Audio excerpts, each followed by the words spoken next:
Halo, jumpa lagi dengan saya Cika di Gracia Community Online Experience kita hari ini. Terima kasih untuk Anda semua, baik Anda yang Kristen maupun Anda yang bukan Kristen yang menyaksikan tayangan kami ini. Saya ucapkan selamat bergabung. Semoga tayangan kami ini bisa bermanfaat dan menjadi berkat untuk Anda semua. Teman-teman, suasana Lebaran masih terasa saat ini. Kita semua bersyukur di mana Lebaran tahun ini pemerintah memperbolehkan mudik dan kita semua lihat betapa antusiasme masyarakat Indonesia untuk mudik mengunjungi orang tua dan keluarga tercinta di kota asal mereka. Walaupun harus melewati perjalanan yang panjang karena macet di jalan dan tidak menyurutkan rasa kangen bertemu dengan keluarga tercinta yang sudah 2 tahun ini tidak bisa ketemu secara tatap muka dikarenakan pandemi COVID-19. Apresiasi yang luar biasa kepada pemerintah Indonesia bersama seluruh aparat keamanan sehingga mudik Lebaran tahun ini bisa berjalan dengan lancar dan aman sampai kepada arus balik pun bisa terkondisikan dengan baik. Sehingga roda perekonomian Indonesia pun bisa mulai kembali berputar dan pulih. Semoga Tuhan memberkati dan memberi kesehatan selalu untuk Pak Presiden Jokowi dengan seluruh jajaran pemerintah baik yang di pusat maupun di daerah. Betapa kita lihat Indonesia sangat kental dan terkenal akan budaya saling menghormati dan menghargai. Indonesia negara yang berbineka tunggal ika, berbeda-beda tetapi tetap satu jua. Mari terus berdoa dan kobarkan persatuan untuk Indonesia, sehingga tidak ada lagi yang dapat memecah belah bangsa Indonesia tercinta ini. Nah, sebentar, Bapak Pendeta Rudi dari Cilacap akan menyampaikan kebenaran firman Tuhan untuk kita semua. Namun sebelumnya, Francisca akan menyapa kita semua, dilanjutkan dengan Yusak dan Kim Ham bersama GCC Band akan menyanyikan sebuah lagu. Dan untuk informasi, tayangan khotbah dan pujian hari ini adalah rekaman ibadah minggu lalu dan semuanya telah melalui protokol kesehatan yang ada. Jadi jangan kemana-mana dulu ya, tetap stay tune di channel ini. God bless you.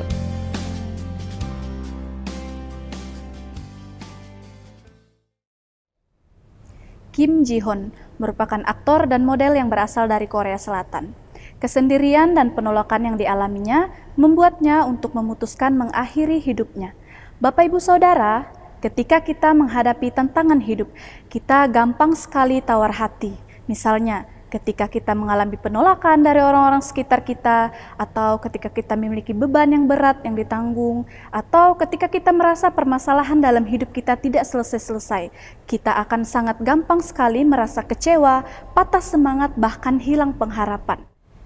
Kita akan belajar dari Rasul Paulus dan juga rekannya Timotius yang ternyata dalam pelayanan mereka tidak hanya menikmati berkat Tuhan saja, tetapi juga menghadapi tantangan hidup.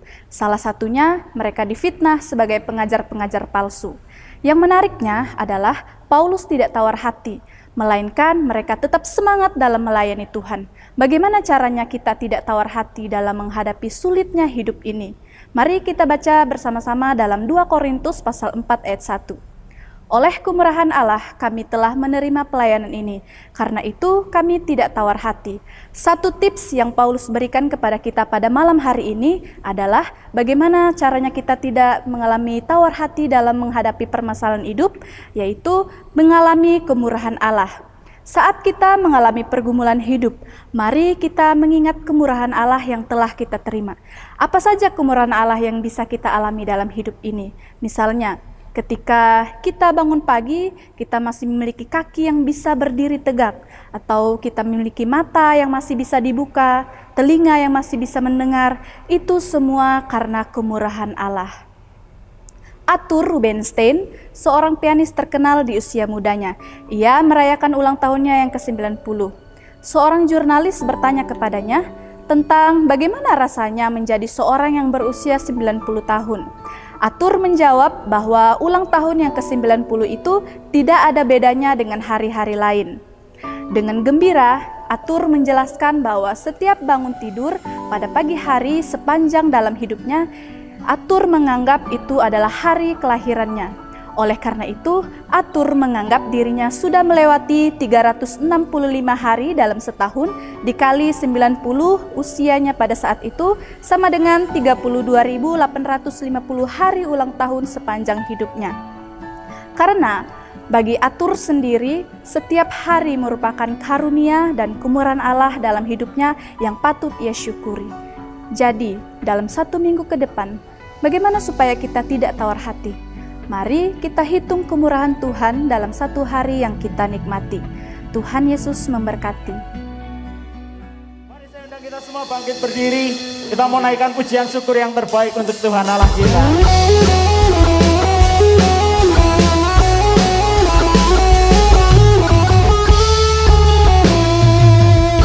Sama-sama katakan.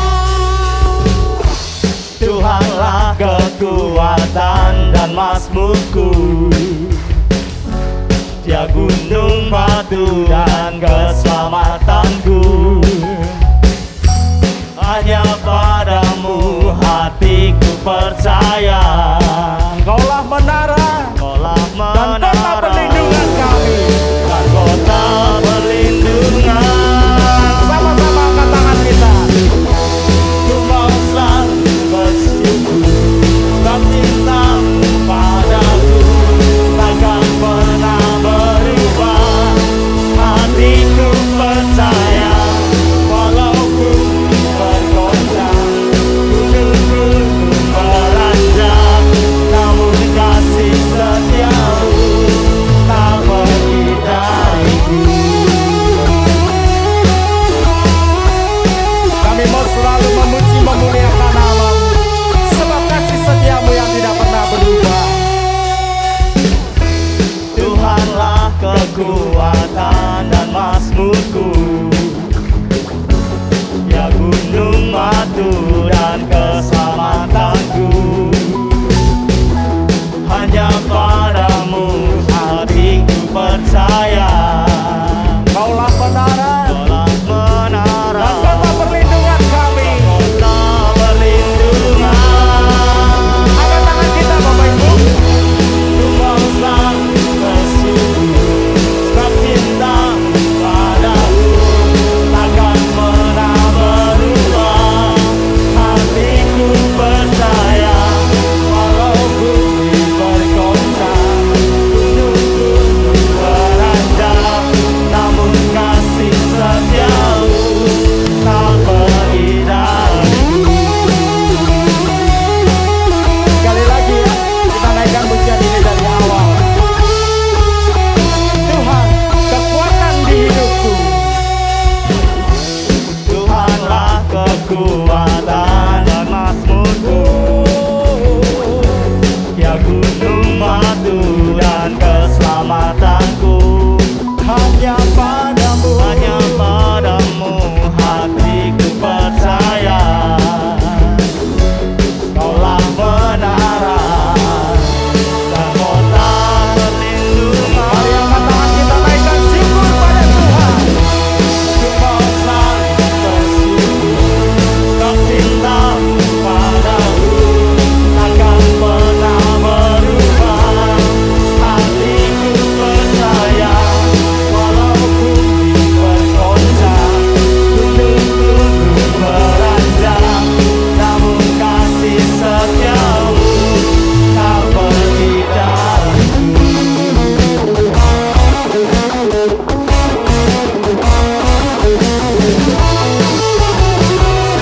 Yang percaya Tuhan kekuatan kita katakan yeay.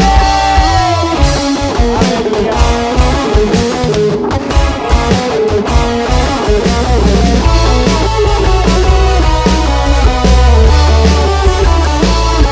Selamanya Kau Tuhan kekuatan kami. Dengan iman satu suara katakan sama-sama. Ku mau selalu bersyukur sebab cintamu padaku takkan pernah berubah. Mari angkat tangan kita tinggi-tinggi Bapak Ibu. Percaya walaupun kami mengangkat tangan kami pagi hari ini. Kami percaya kasih setiamu tidak pernah berubah. Haleluya. Sama-sama katakan. Ku mau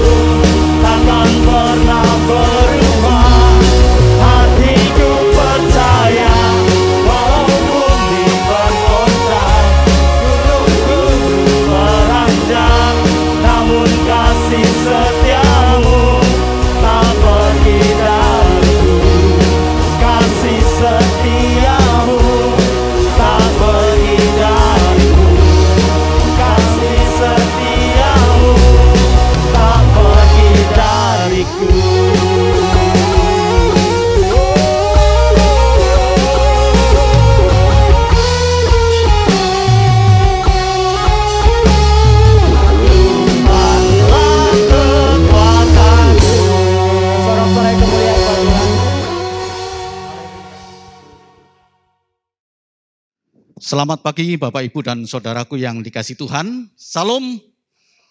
Ya, puji nama Tuhan, pagi hari ini kita mengucap syukur kepada Tuhan. Jika kita diberkati Tuhan, diberikan kekuatan, dan saya sendiri merasakan penyertaan Tuhan yang luar biasa Bapak Ibu. Saya mengucap syukur dan berterima kasih kepada Ibu Gembala, Tante Louis.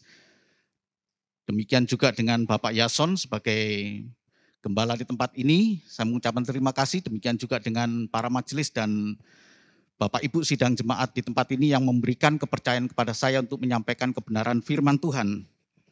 Pagi hari ini kita belajar mengenai kata yang sudah tidak asing lagi, yaitu komplain.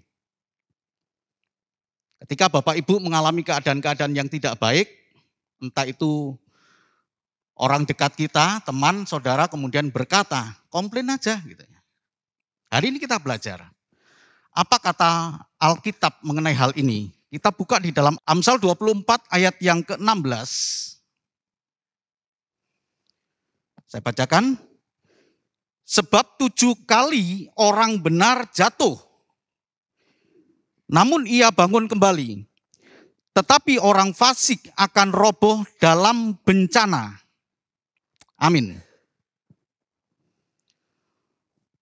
Komplain itu sendiri adalah mengeluh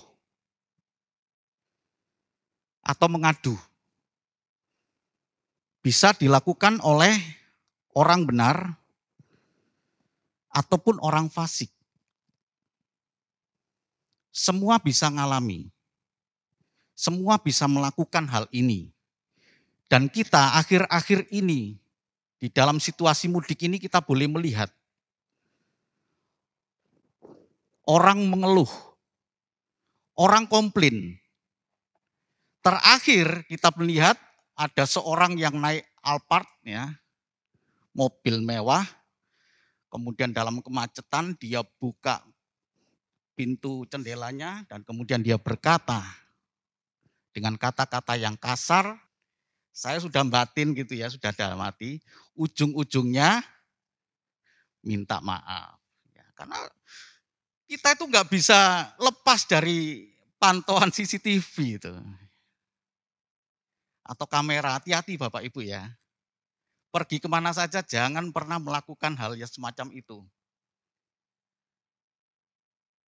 Mengeluh bisa dilakukan oleh orang benar atau orang fasik. Kita kembali kepada Amsal tadi, saudaraku yang dikasihi Tuhan. Sebab 7 kali orang benar jatuh. Kalau angka 7 itu adalah simbol ataupun hurufiah lah. Andai kata betul angka 7 itu angka 7, kita bisa ngitung. Saya jatuh 1, oke saya bertahan. Karena saya dengar firman Tuhan, 7 kali orang benar jatuh. Saya akan bangkit pada kejatuhan yang ke-7. Saya hitung, saya bertahan 1, 2, 3, 4, 5, 6, 7 saya pasti bangkit. Karena itu firman Tuhan katakan. Tapi rupa-rupanya angka 7 ini tidak berbicara tentang hurufiah angka 7 itu. Masalahnya di situ Bapak Ibu Saudaraku ya. Saya yakin kita semua yang ada tempat ini pernah mengalami kejatuhan. Masalahnya angka 7 ini berbicara beberapa kali. Itu hanyalah simbol bahwa orang benar bisa jatuh beberapa kali. Bisa sedikit, bisa banyak. Mazmur 34 ayat yang ke-20 mengatakan demikian. Ayat yang ke-20 dari Mazmur 34. Kemalangan orang benar banyak. Bukan tidak ngalami loh ya. Kemalangan orang benar banyak. Tetapi Tuhan melepaskan dia dari semuanya itu bukan berarti orang benar itu kemudian tidak ngalami kemalangan. Itu beberapa kali Bapak Ibu. Ya. Beberapa kali bisa banyak. Tapi Tuhan bangkitkan. Bukan di dalam kita artikan bahwa ayat 20 ini berkata tetapi Tuhan melepaskan orang itu tidak ngalami. Tuhan melepaskan dia dari jatuhnya dalam dosa karena jatuh di dalam banyak kemalangan itu. Tuhan lepaskan di situ. Bukan Tuhan lepaskan dari kemalangan. Tapi Tuhan lepaskan dari keadaan yang tidak baik.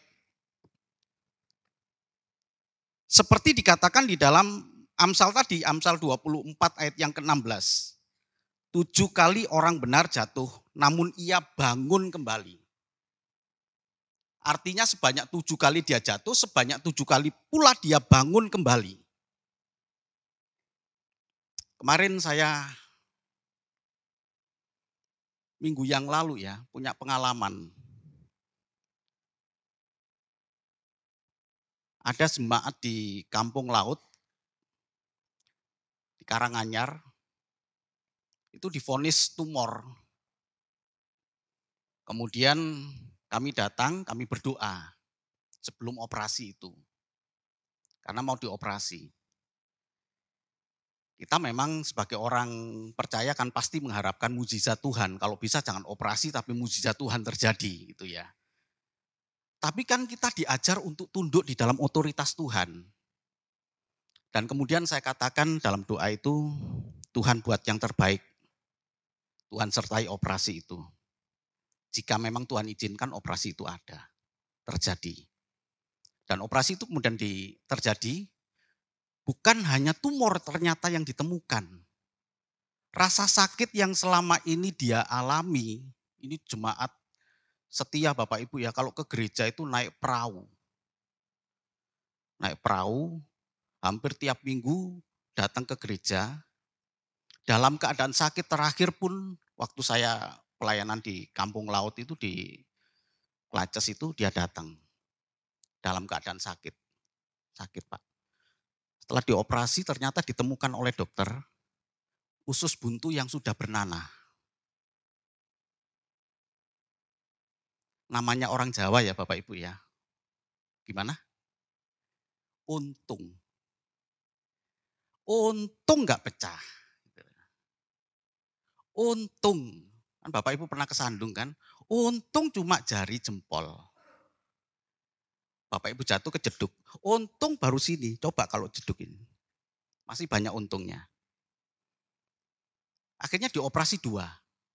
Operasi tumor dan operasi usus buntu. Sebulan ada di Rumah Sakit Margono tetapi dia kos di luar ya. Dan minggu kemarin itu diizinkan oleh dokter untuk pulang. Tapi bukan sembuh ya. Rawat jalan nanti kembali setelah lebaran. Saya bawa orang yang sakit. Saya bawa sendiri Bapak Ibu, saya jemput dari Rumah Sakit Margono itu ke Karanganyar. Saya nggak biasa bawa mobil pelan. Saya biasa, kali ini saya harus meredah. Tahan nafas. Namanya Ibu Satem. Ibu Satem, namanya jalan kan ada geronjalan-geronjalan. Sakit, aduh begitu saya jalan kemudian ceduk, aduh gimana Bu Satem? Sakit Pak. Pelan saya jalan. Yang mau saya ceritakan kepada Bapak Ibu, ketika hampir sampai di Karanganyar, saya harus melewati jalan yang paling rumit. Karena sehari sebelumnya hujan. Dan akhirnya mobil yang kami naiki, saya punya mobil itu kemudian tidak bisa melanjutkan perjalanan karena harus masuk lumpur dan tidak bisa melanjutkan.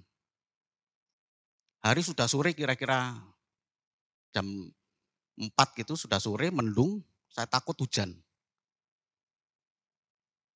Dalam keadaan itu kemudian mobil nggak bisa, maju nggak bisa, mundur nggak bisa. Tapi tiba-tiba ada suami istri naik sepeda motor dengan kondisi baju yang begitu rapi, baik. Kemudian dia berhenti. Kenapa Pak? Ya akhirnya mobil didorong.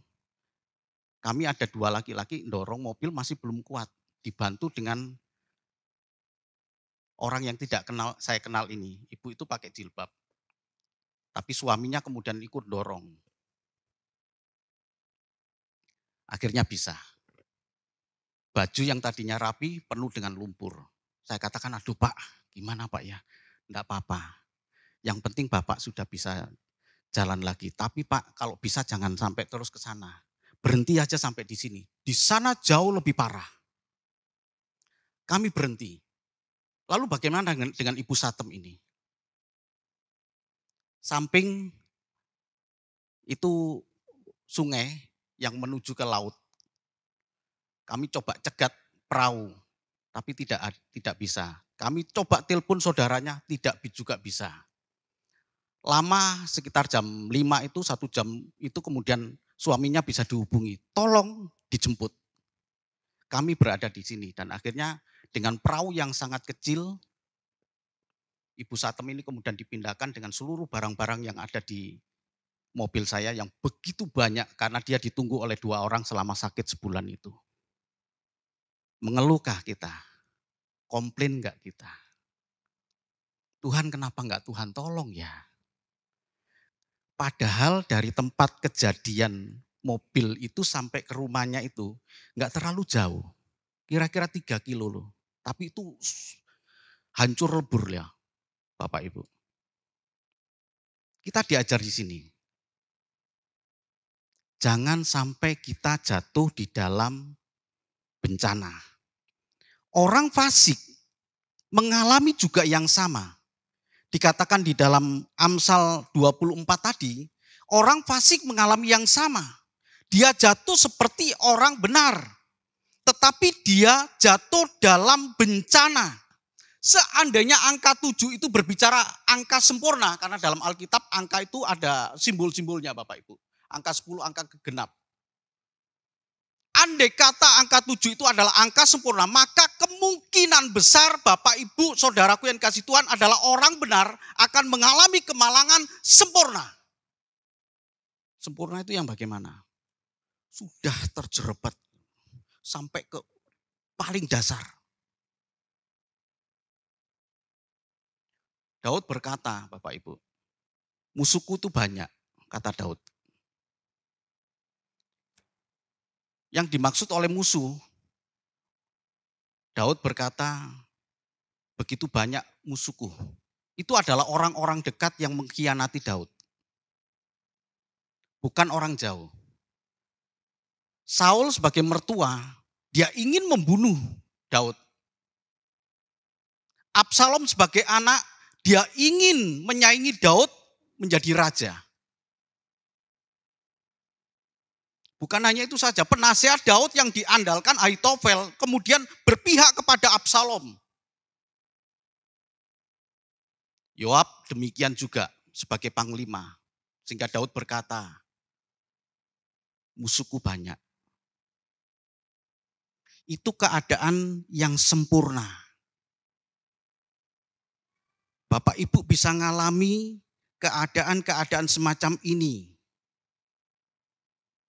Tapi yang kita percaya seperti pujian terakhir tadi, Tuhan adalah kekuatanku. Di dalam kesesakan Tuhan beserta dengan kita. 7 kali orang benar jatuh, ada kemungkinan orang benar itu mengeluh. Namun ia bangun kembali.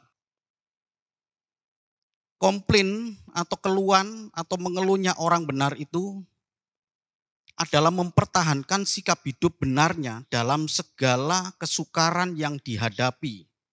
Saat ia jatuh berkali-kali yang dilambangkan dengan angka 7 tadi. Angka 7 itu berbicara beberapa kali. Tidak perlu kita menjadi terkejut terhadap hal ini. Saya orang Kristen, saya orang percaya, saya orang benar. Kalau memang Bapak Ibu, karena kita kan orang yang dibenarkan Tuhan. Tuhan sudah menebus kita, saya orang benar. Kok bisa ya jatuh? Kok bisa ngalami kesukaran hidup? Tak perlu Bapak Ibu terkejut akan hal ini.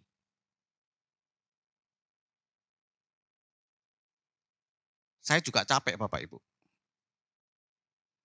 Ya, nyaris kami itu putus asa ketika mengantar ibu ini. Jalan yang sukar itu sudah kami lalui itu setengah jalan loh Bapak Ibu. Bukan awal kemudian terjadi itu enggak. Ya, Itu jalan yang sudah sukar, saya sudah memilih jalan, kemudian terus saya bisa, sampai akhirnya harus berhenti. Kenapa Tuhan kok tidak melancarkan jalan ini? Mungkin ada yang mengalami ekonomi yang terpuruk selama ini. Mungkin juga ada yang mengalami sakit penyakit seperti Ibu Satem ini. Ini orang setia yang terbatas ekonominya Bapak Ibu. Dia mengeluh kemarin waktu dia mau ambil obat ya. Ya, dia bilang kepada anaknya karena anaknya itu ikut, Randy, ini resep tolong ditebus ya, kemudian kami di apotek itu. Tapi yang ini separuh saja, yang ini 1/4 saja, saya mendengarkan dulu Bapak Ibu. Yang ini bolehlah, ini kamu beli penuh. Saya kemudian bertanya, Bu, rumah Ibu Karanganyar, jauh dari apotek, kalau nanti beli separuh, beli 1/4, kalau habis beli di mana lagi? Ibu jauh loh. Aku gak duit Pak. Dia ngomong dalam bahasa Ibrani. Aku gak duit Pak. Saya jawab dalam bahasa Yunani. Ya wis nggak duitku dhisik. Tak kasih uang. Tebus semuanya. Dalam keadaan kesulitan semacam ini Bapak Ibu, jangan kita jatuh dalam bencana. Mengeluh itu ada di dalam orang benar. Kita mengeluh kepada Tuhan, kita sampaikan keluhan kita. Kita mengadu kepada Tuhan dan itu beberapa kali Daud mengadu. Komplain itu bisa terjadi pada orang benar, pada orang fasik, tapi orang fasik jatuh di dalam bencana. Bencana itu dalam bahasa aslinya itu, apa saya tulis di sini ya, saya tidak tahu saya tulis apa enggak itu. Dalam bahasa aslinya itu aven ya, dalam bahasa Ibraninya itu berarti jatuh di dalam dosa gitu loh Bapak Ibu. Sudah ngomel, sudah mengeluh, kemudian dia jatuh dalam dosa. Jatuh dalam dosa itu kemudian dia menghilang, menjauh dari Tuhan, kemudian dia tidak mempercayai Tuhan, dan akhirnya hilang persekutuan dengan Tuhan, itu bisa terjadi pada orang fasik. Dia roboh dalam bencana. Tapi orang benar kan bisa jatuh, tapi tidak bisa, ada kemungkinan masuk di dalam bencana kalau orang benar itu tidak menjaga integritasnya dengan Tuhan. 7 kali loh Bapak Ibu. Jadi ketika saya menyampaikan ini, Bapak Ibu tidak usah terkejut ketika menghadapi kehidupan yang sebenarnya. Kenapa ya kok bisa terjadi ini?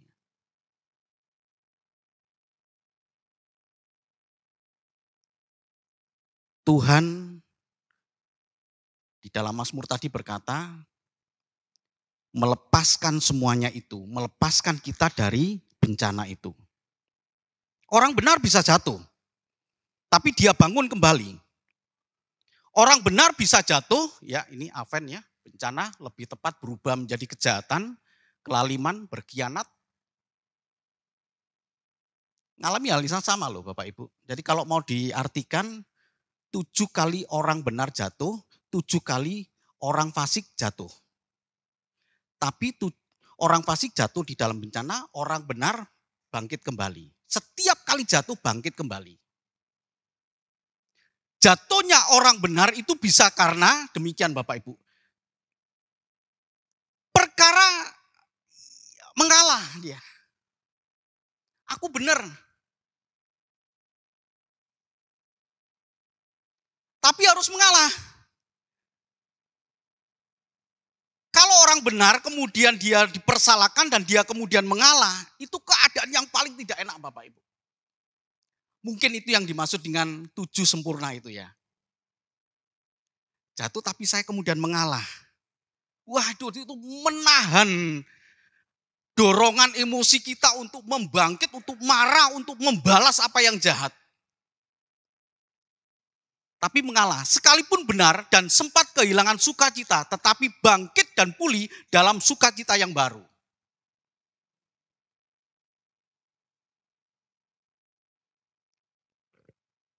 Kalau orang benar itu abal-abal, orang benar, orang Kristen yang tidak sungguh-sungguh, dapat kita artikan begini Bapak Ibu. Dia bisa perkaranya benar, kemudian dia mengalah, sekalipun dia benar, kemudian sempat kehilangan sukacita, tetapi kemudian dia melanjutkan kehilangan sukacita itu menjadi dosa, menjadi kejahatan.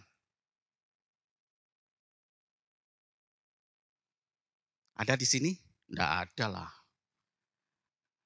Pulang dari sini mungkin ada gitu. Kita marah. Udahlah. Enggak ke gereja lagi lah. Saya mungkin pernah bersaksi Bapak Ibu. 3 kali loh saya itu mengunjungi anak Tuhan ini. Supaya dia kembali lagi. Tapi kemudian saya katakan, saya tidak perlu membuang waktu saya untuk membangunkan dia. Saya tidak banyak membuang waktu berurusan dengan orang-orang yang bebal. Sampai dengan sekarang dia tidak ke gereja. Dan itu bukan urusan saya, silakan aja. Udah dewasa kok. Kenapa? Karena dia melanjutkan.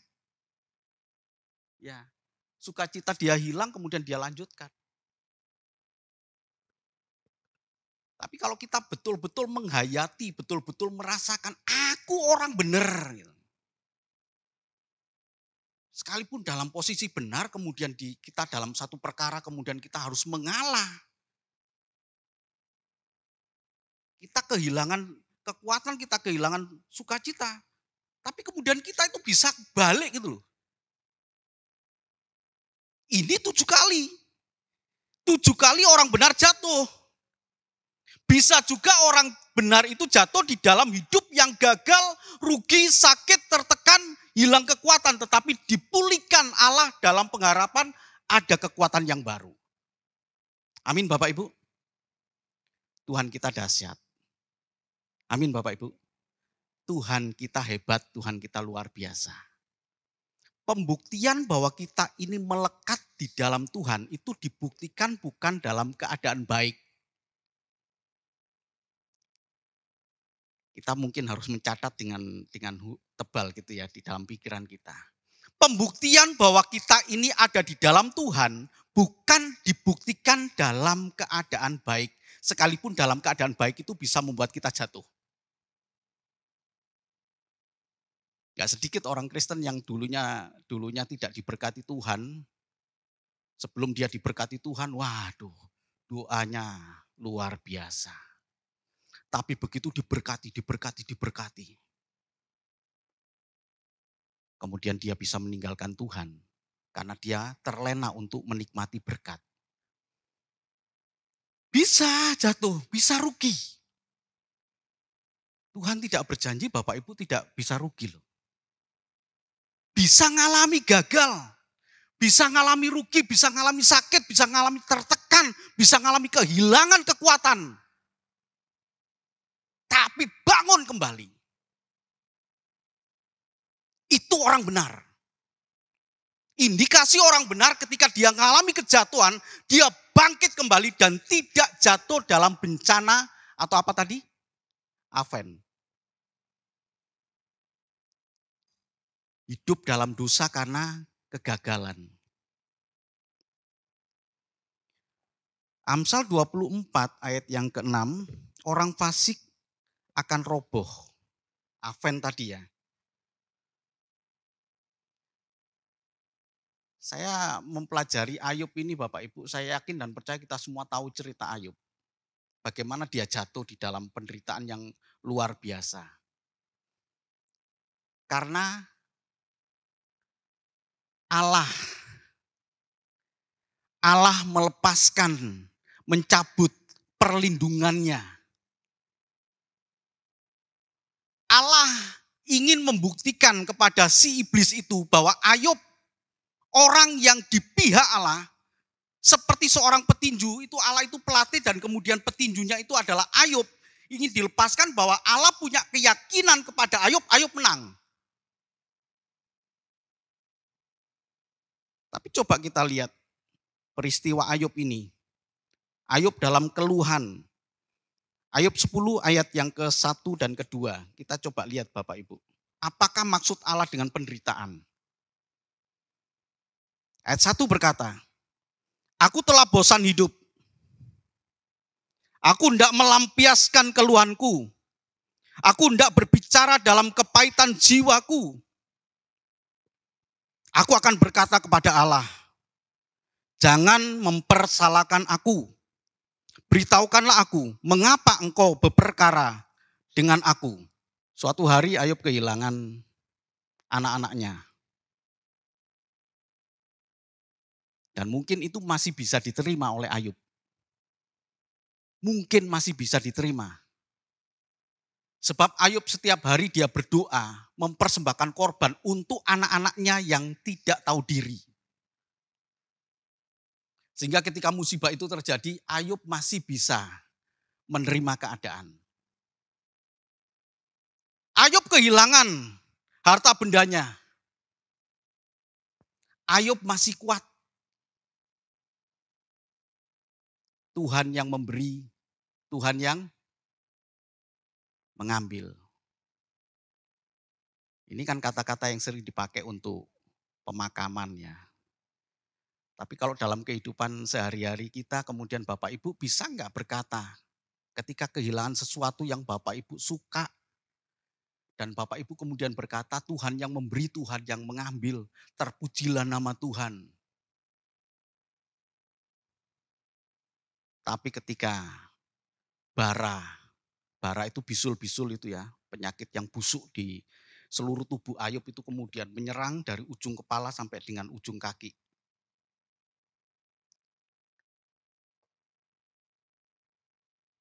Gatalnya luar biasa. Saya bisa membayangkan kemudian Ayub sampai mengambil sepotong beling. Diambil sepotong beling kemudian digarukkan ke tubuhnya. Saking gak tahannya. Tapi Ayub masih bisa menerima keadaan itu. Datanglah istrinya dan kemudian berkata, kutukilah Allah, matilah engkau. Ayub masih bisa memberikan respon yang positif dengan berkata, engkau berbicara seperti perempuan gila. Untung istri saya gak pernah ngomong gitu. Iya, dia setia dia. Tapi Ayub masih bisa positif. Dia katakan kepada, apakah nah ini Ayub, apakah kita hanya mau menerima yang baik saja dari Allah, sementara yang buruk dari Allah kita tidak bisa menerimanya. Perjalanan waktu membuktikan Ayub kehilangan kekuatannya itu. Ayub 2 ayat yang ke-10 berkata demikian. Tetapi Ayub berkata kepadanya, engkau berbicara seperti perempuan gila, apakah kita mau menerima yang baik dari Allah tetapi tidak mau menerima yang buruk? Dalam kesemuanya itu Ayub tidak berbuat dosa. Ayub tidak jatuh ke dalam bencana dengan bibirnya. Tapi Ayub kehilangan gitu ya, kehilangan kekuatannya, kemudian Ayub berubah menjadi satu kepahitan jiwa di situ. Menjadi keluhan. Ketika kita berbicara di dalam Ayub yang ayat pasal 10 tadi berkata, aku bosan hidup. Mulai kehilangan.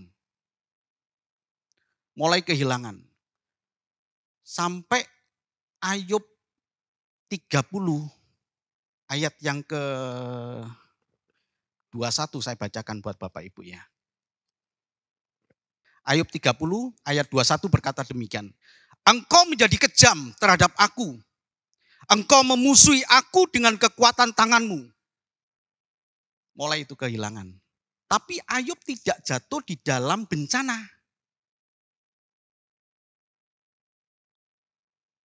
Ayub berkata, Ayub kehilangan kekuatan kembali ya, seperti di slide sebelumnya.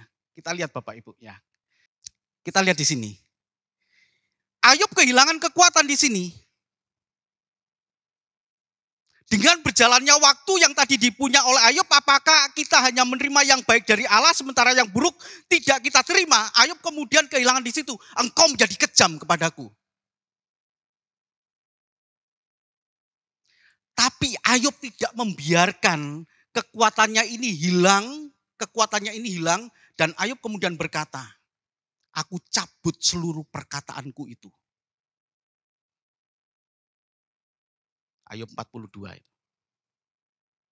Dia tahu dalam keadaan terpuruk, dia tahu dalam iman yang terpuruk, spiritual yang terpuruk, Ayub tahu itu. Engkau kejam kepada aku. Dia menuduh Allah yang kejam, Allah yang tidak adil. Ayub tahu sedang dalam keadaan menuki ke bawah di sini. Tapi kemudian Ayub berkata, aku cabut seluruh perkataanku itu. Dan di balik perkataannya itu kemudian dia katakan, aku tahu Tuhan. Dulu aku tahu tentang engkau dari kata orang. Sekarang aku alami sendiri. Tidak ada rencanamu yang gagal. Aku cabut perkataanku. Ketika Ayub mengatakan itu, Ayub bukan dalam keadaan sudah dipulihkan oleh Tuhan. Dan Ayub tidak pernah tahu kapan Tuhan memulihkan. Tapi Ayub tahu apa yang harus dia lakukan. Dia cabut perkataan dia yang sedang menuju kepada bencana. Aven, sedang menuju kepada kejahatan. Ayub tahu dirinya sedang menuju kepada kejahatan dan kemudian dia, aku cabut seluruh perkataan itu.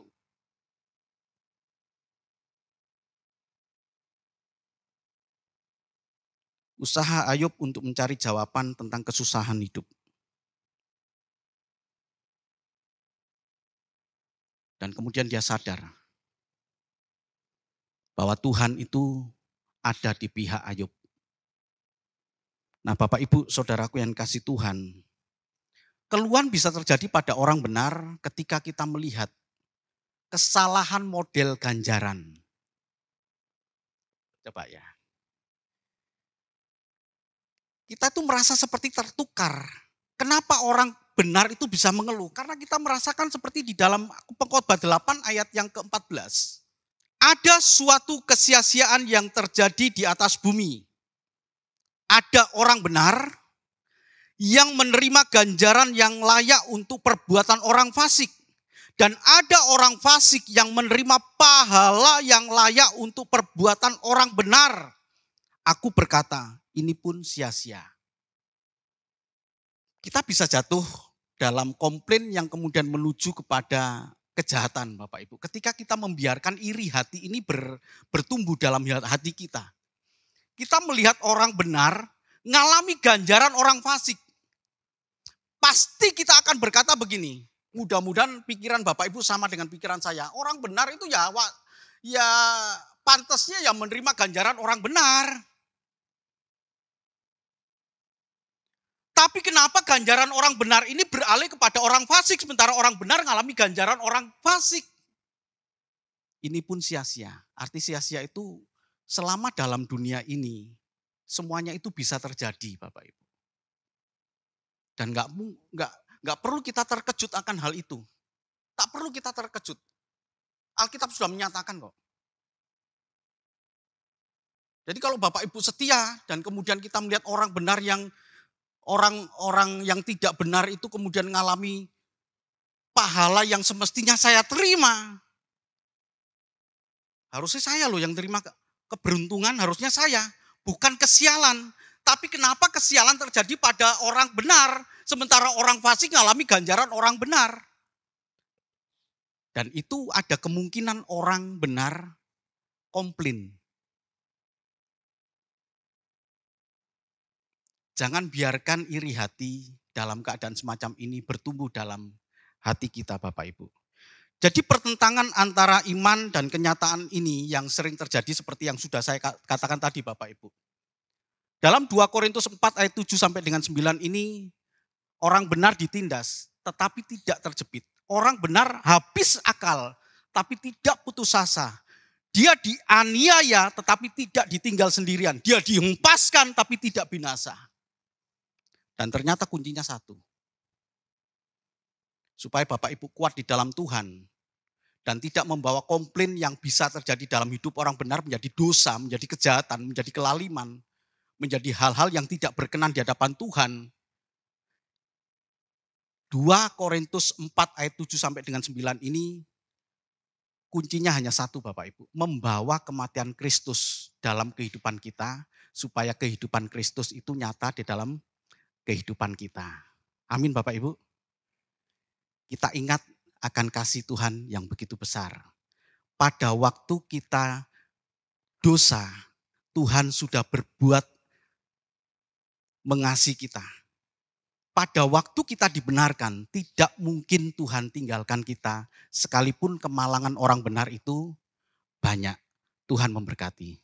Amin. Mari kita bangkit berdiri. Kita tundukkan kepala sejenak Bapak Ibu. Kita mencoba memahami kebenaran firman Tuhan. Dengan fakta-fakta kehidupan yang nyata dalam kehidupan kita yang kita lihat, yang kita rasakan sebagai orang yang dibenarkan Tuhan. Mengapa ganjaran orang yang seharusnya diterima orang fasik bisa terjadi dalam kehidupan kita? Kita bawa kematian Kristus, kita bawa kebangkitan Tuhan, kehidupan Kristus dalam kehidupan kita. Sehingga kita kuat di dalam Tuhan. Mari kita satu di dalam doa. Bapa, kami bersyukur kepada Engkau Tuhan. Pagi hari ini Engkau melawat kami dengan kebenaran firman Tuhan. Mengeluh bisa terjadi pada kami sebagai orang yang sudah dibenarkan. Tapi kami bangkit Tuhan. Tapi kami dipulihkan. Diberikan kekuatan oleh Tuhan. Kami bersyukur kepada Engkau Tuhan. Jika sebentar kami akan meninggalkan tempat ini, Bapa,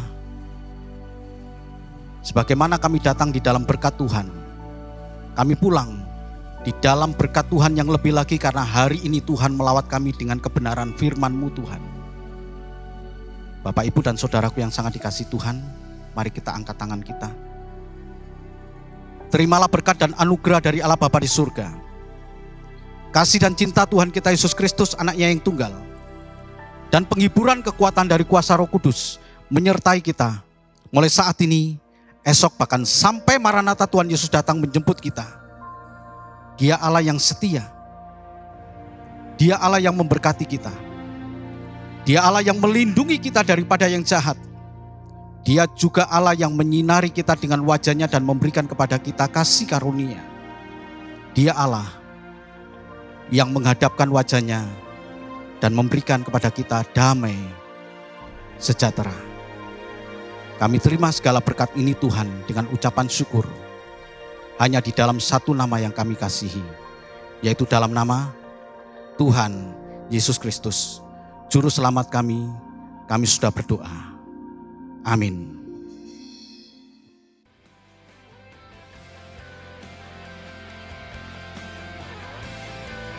Terima kasih kepada Bapak Pendeta Rudi untuk renungan firman Tuhan-Nya yang menguatkan kami.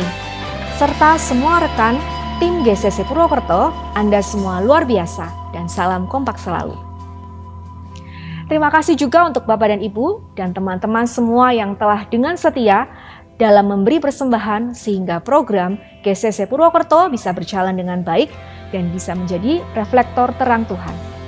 Kiranya Tuhan memberkati dan memberi kemudahan untuk segala usaha pekerjaan Bapak Ibu semua.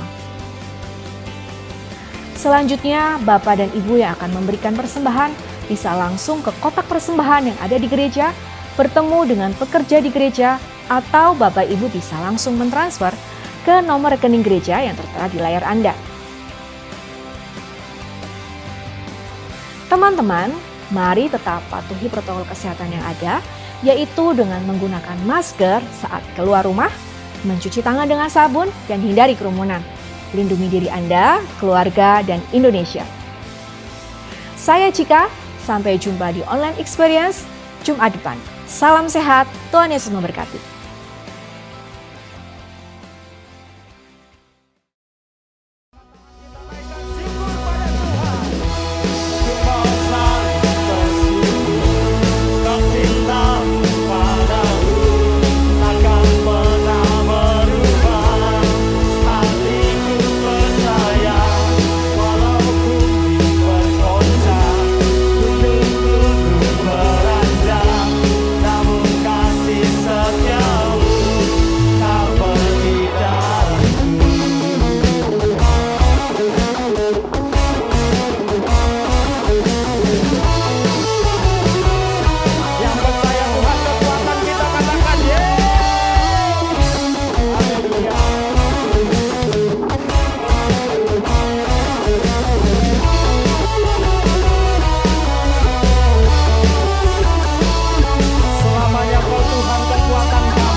Selalu bersyukur sebab cintamu padaku takkan pernah berubah. Mari angkat tangan kita tinggi-tinggi.